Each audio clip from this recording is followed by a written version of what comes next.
Ne, zašto mi pucalaš? Ok, sad za ozbiljno. Ljudi, moram vam nešto priznati. Nešto što sam od vas krio već mjesec dana.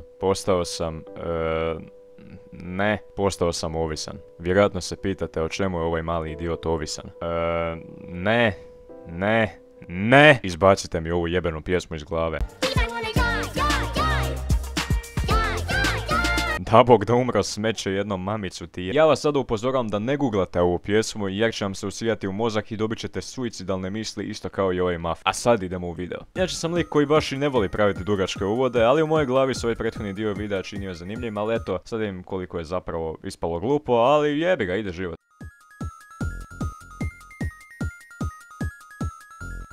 Bog, ja sam Toni. U današnjem videu sam vam odlučio prepričati svoje pustolovine iz bolnice. Iako sam u bolnici bio samo jedanput na tjedan dana, u tom periodu se desilo pun kura stvari. Znate ono kad vam se dogodi toliko stvari u jednom danu da imate osjećaj kao da se taj dan razvukao na 3 dana. To se meni dogodilo u bolnici. Tih tjedan dana je meni trajalo ko 3 mjeseca, nikako da prođe. Jedva sam čekao doći doma igrat Minecraft, upalit YouTube i gledat Serbijana. Bilo je to prije više od 5 godina, ali ja se i dalje jasno sjećam kako su me mučili sa infuzijom i injekcijama. Pa ništa, počnimo mi sa prvim danom. Dan broj 1. Nisam ni znao da ću završiti u bolnici. Bio sam nešto bolestan, imao sam jebeno visoku temperaturu. 40,5. Pičku maternu, ko vrući sir. Iako sam bio vruć, trećio sam se kao da sam na Antarktiku, tamo gdje se i pingvini ježe od hladnoće. Moja baka se zabrinula da joj unuk ne umre, pa me odvela na pregled idući dan, te ja taj dan logično nisam išao u školu, jer mislim u takvom stanju nije moguće ići u ustanovu kao što je. Došli smo mi u dom zdravlja, oni su mene pregledali, vadili mi krv, ja mislim 2 puta.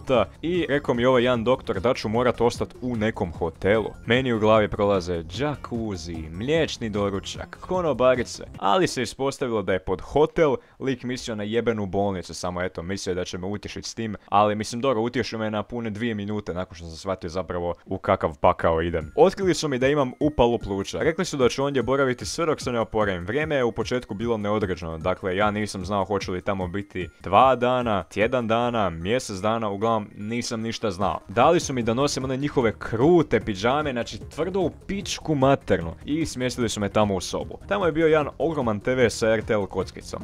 Baš fora. Iskreno, taj prvi dan je još bio donekle i najbolji, zato što sam bio u najboljoj sobi, bio sam skroz sam u toj sobi, imao sam veliki LCD televizor u boji, da napomenem u boji, bit će vam jasno kasnije zašto napominjem u boji. Dan broj 2. Pošto ja imam sreće kao i ljudi koji igraju na lutri, premjestili su me u drugu sobu, odmah nakon prvog dana, gdje je bilo još 2 djece, znači jedna curica i jedan dečko, taj jedan dečko imao 4 godine, otkud znam, ta cura imala bilo nešto 2-3 godine mlađa od mene, nisam siguran 100%. Ali televizor ne može biti gori. Mali ko baterija na iPhoneu i još uz to crno-bijel. Znači, užasno. Ja sam ležao do prozora i pored mene je bila ta cura koja je bila mlađa od mene 2-3 godine, otkud ja znam, nisam 100% siguran jer ju nisam ispitivao jer me nije bolio kur. I do vrata je ležao taj malac kojeg smo mi prozvali Huso. Nemam pojma iskreno zašto, možda se zove Husein, mada s njim tek nisam imao nikakvu konverzaciju. Jebem ti skoro, puknuo sam bocu. S njim tek nisam imao nikakvu konverzaciju zato što to klinac u 4 godine, šta ja da s njim,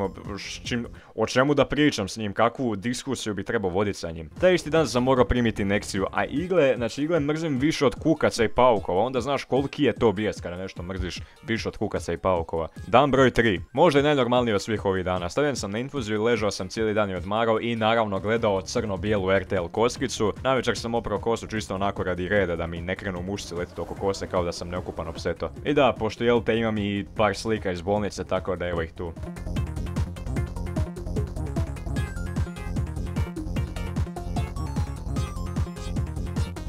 Dan broj 4. Kada imate upalu pluća, uvijek se moraju obaviti rentgen snimke za svaki slučaj da se ne bi desile neke komplikacije koje nisu ovako vidljive ovim medicinskim sestrama. Nisu vidjeli ništa opasno na plućima, sva sreća, ali nažalost su na mojim leđima primijetili krivolju. U prijevodu skolioza, koju zapravo imam i do dan danas i s kojim se i dalje mučim.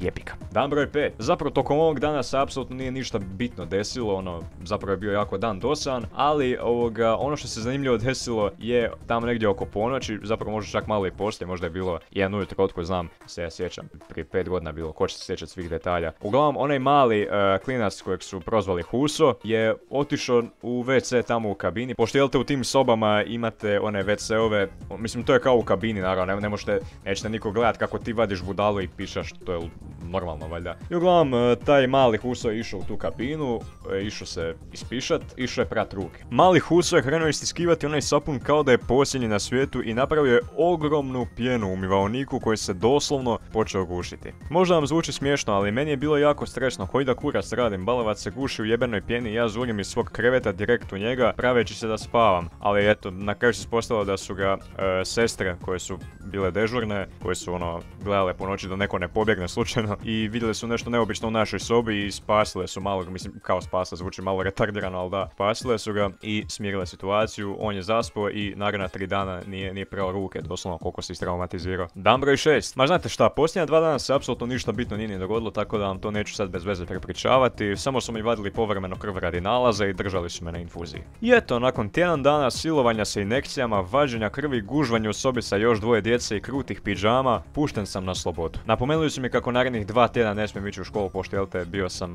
labav sa željezom i sa imunitetom, tako da uglavnom ostao sam doma i bio sam u kućnoj karanteni. I to je to, hvala što ste gledali ove moje dogodovštine iz bolnice, nadam se da ste se nasmijali i da ste uživali, vidimo se idući tjedan sa novim videom. Doviđenja!